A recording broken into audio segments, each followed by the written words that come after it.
Good morning, I am Ignacio Ferrera. I am the head of the Cardiology department at Vall Hospital, and it is my pleasure to give you some tips about our recent publication in the European Journal of Preventive Cardiology. This work has been done in collaboration with the group of Dr. Miguel Ángel Muñoz from the EDAPS Jordi Gol Research Center. So as you know, cardiovascular death is one of the most important causes of death in the Western countries. And this is especially important as well for the older population, those people 65 or older. And this is why the European Society of Cardiology developed a few years ago a specific cardiovascular risk for this older population, which is called SCORE2-OP.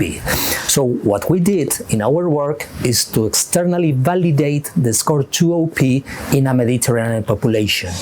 So we randomly selected more than 700 healthy individuals, 65 or higher, and we followed these individuals more than 10 years to estimate the incidence rate of cardiovascular outcomes. And we saw that in general, SCORE2-OP, it performed quite well in both males and females.